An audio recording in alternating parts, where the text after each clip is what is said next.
Olá, bem-vindos ao Portal de Luz.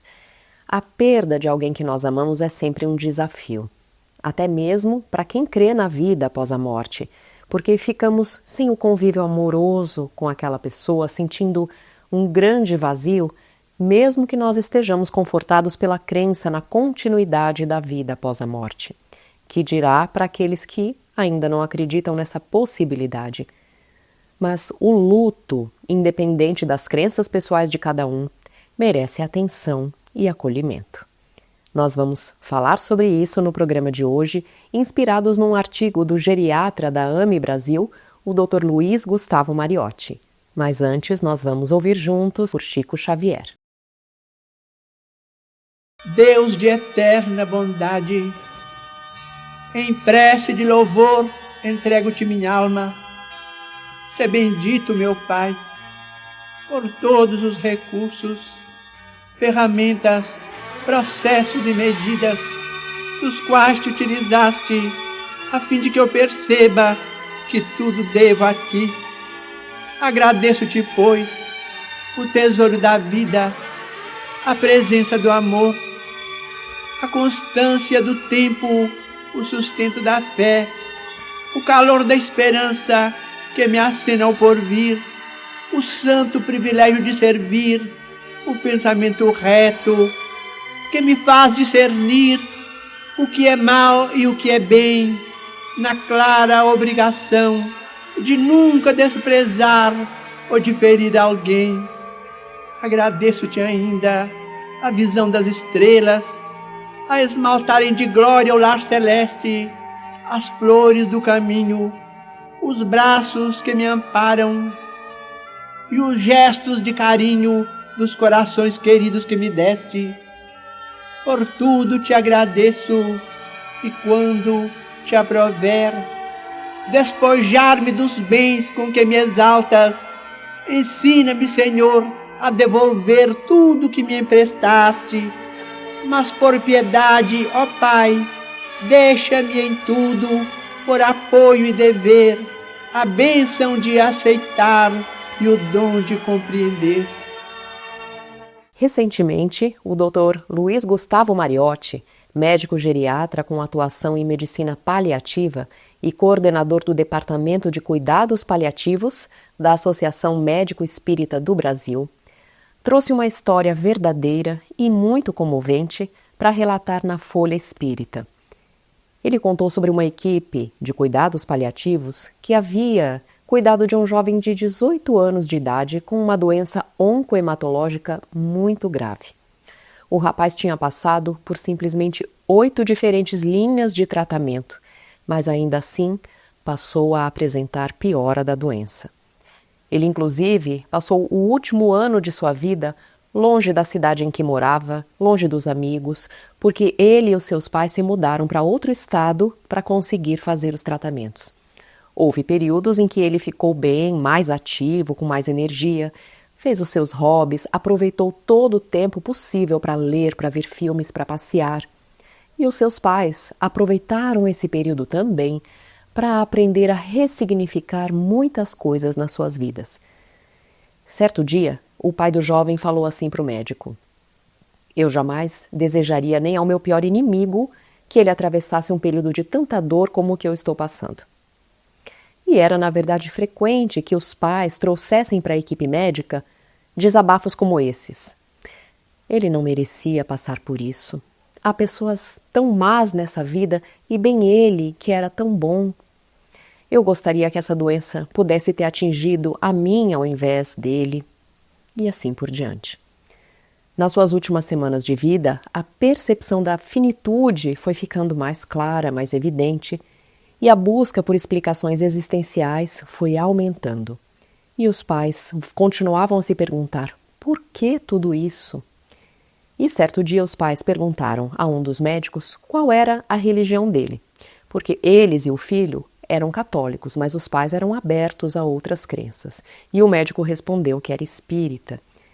E eles disseram que simpatizavam com a doutrina espírita. E a mãe, de bate-pronto, perguntou como então o espiritismo poderia explicar toda aquela dor, por que tanto sofrimento, um filho deles ter que perder a vida tão jovem.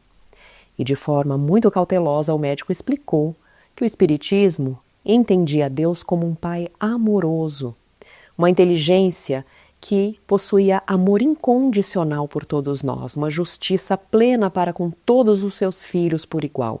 E Deus não pune ninguém, não escolhe quem vai sofrer ou quem não vai sofrer.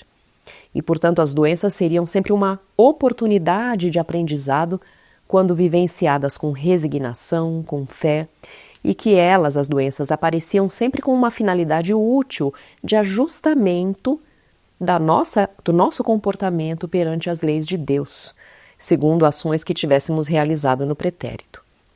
E o médico em seguida falou que o Espiritismo também acreditava na sobrevivência da alma após a morte do corpo físico, na reencarnação.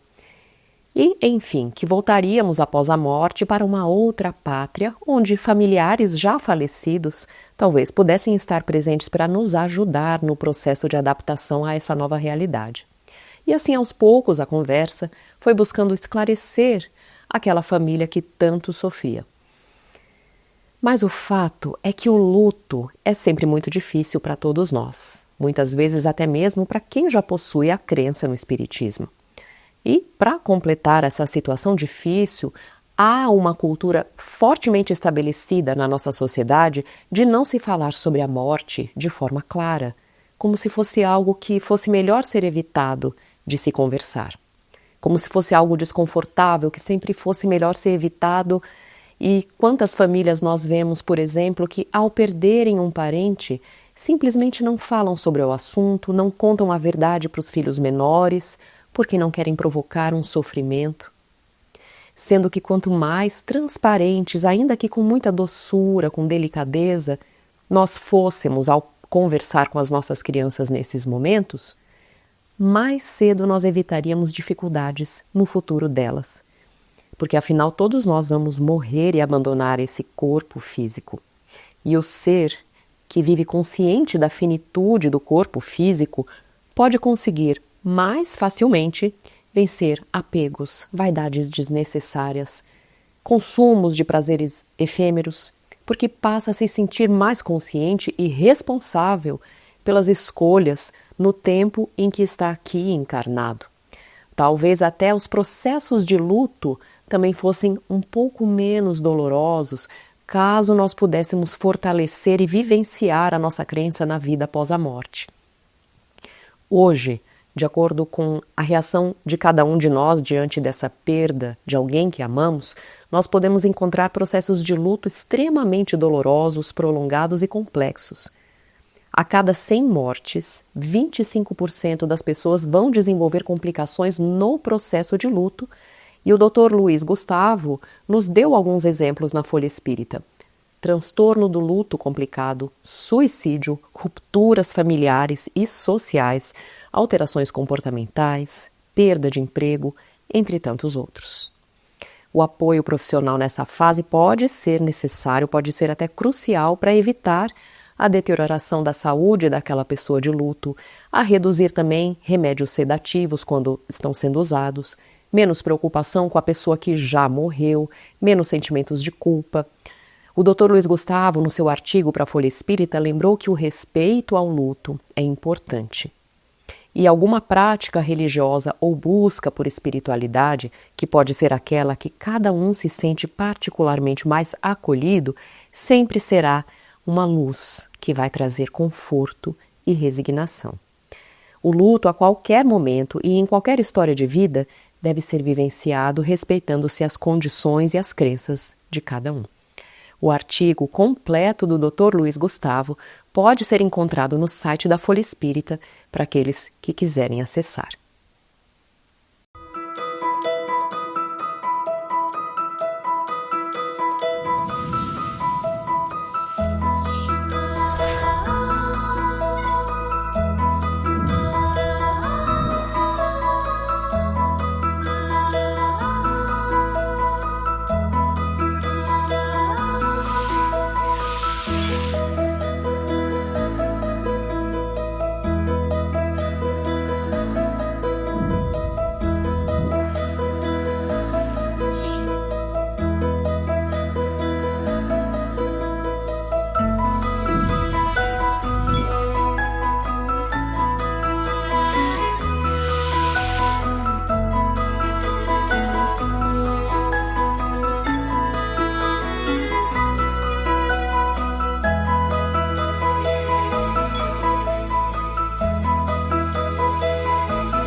Olá, nós vamos agora ouvir a nossa amiga Sandra Marinho com o quadro Educa a Tua Alma.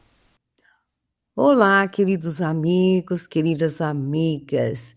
Eu acho que vocês, ou pelo menos alguns de vocês, já se fizeram esta pergunta intimamente sobre qual a expectativa que nós temos da vida atual. Eu vou arriscar aqui algumas respostas que temos para esta questão, principalmente dependendo da época em que estamos vivendo, que estamos passando, né? Por exemplo, eu espero me casar, eu tenho expectativa de constituir uma família, de comprar uma casa, de comprar um carro X, né? De ser promovido no trabalho, de me realizar na carreira, enfim. Quando vemos chegar à idade madura, essas expectativas costumam mudar, como, eu gostaria de ter uma boa aposentadoria, uma aposentadoria tranquila, né? Uma velhice tranquila, poder viajar, conhecer outras terras, outras línguas às vezes, né? Por que não?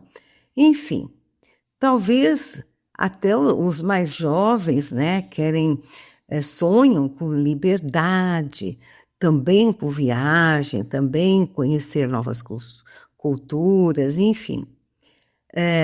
E finalmente nós deparamos com os desafios que não são poucos, né, durante a nossa trajetória, né, e que nós queremos sempre resolver, né, rapidamente, porque são situações que nos incomodam.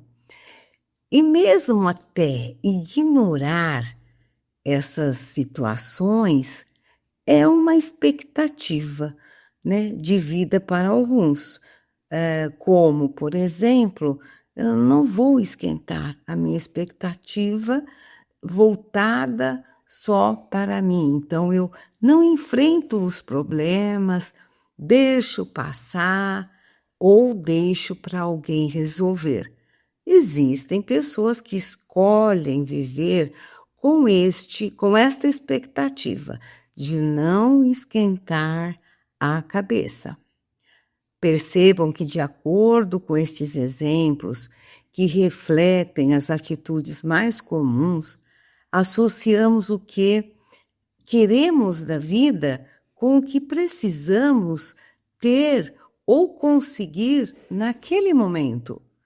Entretanto, não damos conta que a todo momento, que a cada passo, estamos sim definindo realmente o que a vida vai nos devolver, vai nos retornar. São as nossas escolhas e atitudes de cada instante que implicarão no resultado que obteremos no futuro, seja ele a médio ou longo prazo. No entanto, negligenciamos uma verdade, né? Esta verdade de que a vida retorna o que nós escolhemos. Bom, e nós teimamos em não realizar a mudança tão necessária para que a vida passe a responder a nós positivamente. Todos já ouvimos falar sobre a lei da atração, já comprovada pelas ciências, né, pela área de psicologia, enfim, funciona. E esta lei não funciona só na física, né, como nós dissemos, mas nas relações humanas, né? E desta forma, Jesus, se nós lembrarmos, ele já anunciou esta lei quando ele diz: buscai e achareis. Nós vemos em Mateus capítulo 7, versículo 7 a 8, buscais e achareis. Mas, apesar da simplicidade da sua definição, a lei da atração, ao contrário de que muitos podem pensar, ela não é de aplicação tão fácil como nós falamos, né? E enxergamos dessa forma, se levarmos ao pé da letra o que o Mestre Jesus disse: buscai e achareis. Parece óbvio, mas sabe por que não é fácil? Porque, embora projetemos o que queremos no futuro, certo? Nós nos esquecemos que somos nós, os arquitetos e engenheiros desta enorme construção que é a nossa vida. A seguir, eu comentarei alguns hábitos e pensamentos que frequentemente cultivamos, independentemente da idade, do gênero, da situação social. Imagine alguém que tem o hábito de reclamar de tudo e de todos. Ao se levantar, né, todos os dias, já solta uma expressão de enfado ou de irritação. Essa mesma pessoa também não encontra motivação no trabalho, acha que os colegas são folgados e pensa: eu é que não ficarei até fora de horário, eu não ganho para isto. Então a pessoa, ela vive neste clima, né, em que é insatisfeita. Outro exemplo é aquele que se sente injustiçado. Sendo assim, ele pensa, não, né, será eu, né, que farei algo por ninguém, porque afinal de contas, né, me preocupar com os outros se ninguém se preocupa comigo? É a pessoa que se acha injustiçada. Poderíamos enumerar vários tipos de personalidade que cultivam hábitos que certamente não impactarão positivamente, né, a seu favor, frustrando assim qualquer aspiração futura de progresso, de felicidade, de realização. O que a grande maioria está procurando? Esta é a pergunta. O que certamente encontrarão com a constância de suas ações e de seus pensamentos? Se nós cultivamos pensamentos, atitudes, são eles que refletirão, né, no que nós vamos obter de retorno. Nos exemplos que nós comentamos, fica fácil de imaginar que essas pessoas podem até alcançar momentaneamente o que querem, mas logo acabam perdendo por causa das ideias que nutre e de suas atitudes. Por outro lado, nós também conhecemos pessoas que esperam sempre o melhor da vida, embora a situação adversa pela qual estão passando, pelos seus enfrentamentos, né? E essas situações, nós chamamos adversas, são adversas para a nossa compreensão superficial da verdade da vida. As pessoas que agem assim, elas são conscientes e elas são capazes de superar os obstáculos e mesmo assim, nesta luta elas se sentem felizes porque elas enxergam mais longe. É importante que saibamos definir o que realmente esperamos da vida. Qual é a expectativa que nós temos desta existência? Aí nós vamos nos deparar com o seguinte dilema. A realização, né, a nossa realização está em ter ou ser. Né? Ter status, ter poder, ter dinheiro, né? Ou sabiamente ser amoroso, ser grato, ser alegre diante das coisas simples, ser reconhecido ao poder divino, ser alegre, pois sabe tudo passa. Pensemos nisto, né? Em qual é a nossa expectativa. Um grande abraço e até o próximo encontro. E agora nós vamos ouvir o nosso amigo Maida com o Momento Doutrinário.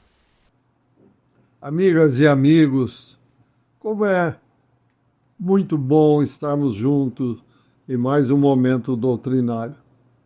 Sejam bem-vindos.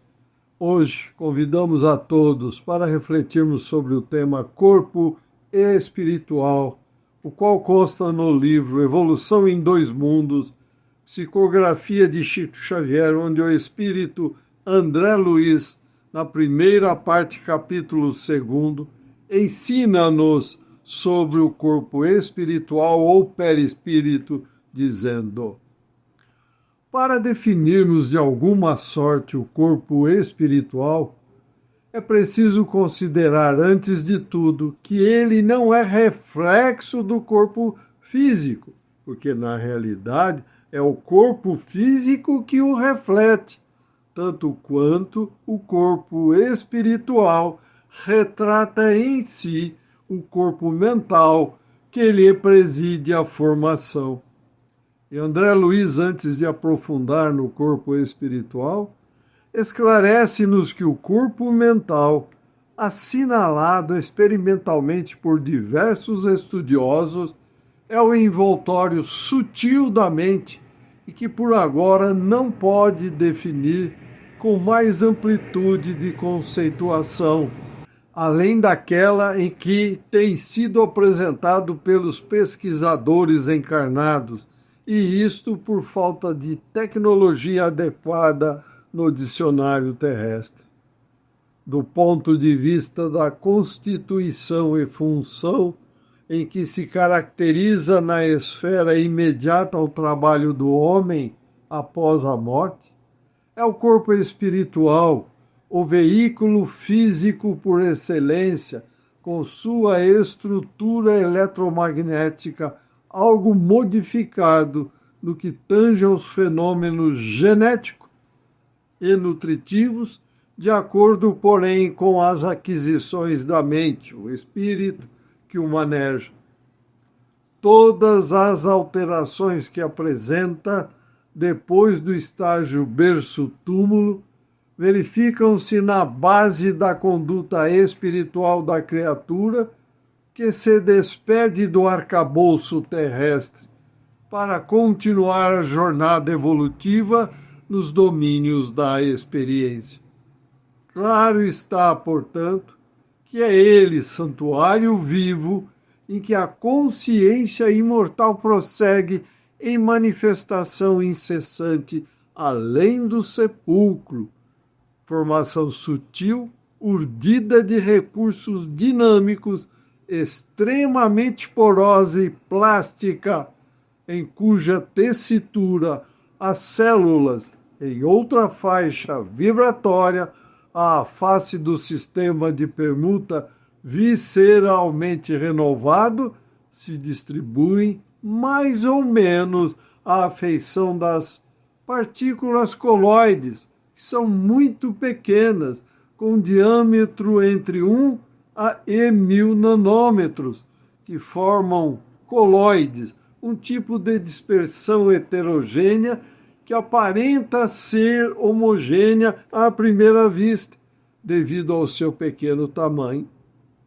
Estas partículas coloides, com a respectiva carga elétrica, comportam-se no espaço, suspensas segundo a sua condição específica, e apresentam estados morfológicos conforme o campo mental ao qual se ajusta. Na ciência atual, este fenômeno é conhecido como efeito Tyndall. Como se comporta este corpo espiritual ou perispírito após a morte do corpo físico? O corpo físico, perispírito ou psicossoma, é o envoltório semimaterial do espírito. É um corpo fluídico que faz a conexão entre o ser espiritual e o corpo físico. composto de matéria mais sutil que o corpo físico, ele é moldável e serve como modelo para o corpo na reencarnação, transmitindo as sensações do mundo exterior para o espírito e as ordens do espírito para o corpo. E continua André Luiz, sua duração é variável segundo o equilíbrio emotivo e o avanço cultural daqueles que o governam, além do corpo fisiológico, apresentando algumas transformações fundamentais depois da morte carnal, principalmente no centro gástrico, pela diferenciação dos alimentos dos quais se provê, e no centro genésico, quando há sublimação do amor na comunhão das almas que se reúnem no matrimônio divino. Das próprias forças, gerando novas fórmulas de aperfeiçoamento e progresso para o reino do Espírito. Esse corpo que se desenvolve e se aprimora nas experiências de ação e reação no plano terrestre e nas regiões espirituais que lhe são fronteiriças, é suscetível de sofrer alterações múltiplas, com alicerces na adinamia, queda da força moral, proveniente da nossa queda mental no remorso ou na hiperdinamia imposta pelos delírios da imaginação a se responsabilizarem por disfunções inúmeras da alma, nascidas do estado de hipo e hipertensão no movimento circulatório das forças que lhe mantém o organismo sutil, e pode também desgastar-se na esfera imediata à esfera física para nela se refazer através do renascimento segundo o molde mental pré-existente, ou ainda restringir-se a fim de se reconstituir de novo no vaso uterino para a recapitulação dos ensinamentos e experiências das quais se mostre necessitado de acordo com as falhas da consciência perante a lei. E conclui André Luiz, outros aspectos do psicossoma examinaremos quando as circunstâncias nos induzam a apreciar-lhe o comportamento nas regiões espirituais vizinhas da Terra, dentro das sociedades afins, onde as almas se reúnem conforme os ideais e as tarefas nobres que abraçam, ou segundo as culpas dilacerantes ou tendências inferiores em que se sintonizam, geralmente preparando novos eventos alusivos às necessidades e problemas que lhes são peculiares nos domínios da reencarnação imprescindível. Amigas e amigos, a doutrina espírita deixa-nos bem claro que o nosso estágio evolutivo atual no mundo de provas e expiações é para todos nós evoluirmos mental, moral e espiritualmente, para que consigamos, por mérito, chegar a patamares mais evoluídos. Para tanto, necessitamos de expandir o amor e a instrução, e mais, praticar o bem sem olhar aquele limite de nossas forças, ou seja, praticar a caridade. As instruções e orientações para tanto, todos nós temos. São os ensinamentos e exemplos do mestre, modelo e guia da humanidade, Jesus. Então, amigas e amigos, não vamos perder a oportunidade desta reencarnação. Vamos trabalhar sempre em consonância com as leis divinas, eternas, imutáveis e incorruptíveis, criadas por Deus nosso Pai, as quais foram confirmadas, ensinadas, exemplificadas por quem? Jesus. Agradecemos a todos pela companhia e os convidamos para que continuem a acompanhar o Portal de Luz e que compartilhem esses nossos estudos nas redes sociais. Desejamos muita saúde, paz, equilíbrio e amor no coração. Até o próximo encontro. Boas reflexões. Um forte abraço a todos. Fiquem com Deus. Estamos terminando o nosso programa de hoje por aqui. Espero que tenham gostado e gostaríamos de pedir para que compartilhem o link com seus amigos, com seus familiares, para ajudar a divulgar a mensagem espírita que leva paz, entendimento e luz para todos nós e para toda a humanidade. Muito obrigada e até a próxima semana.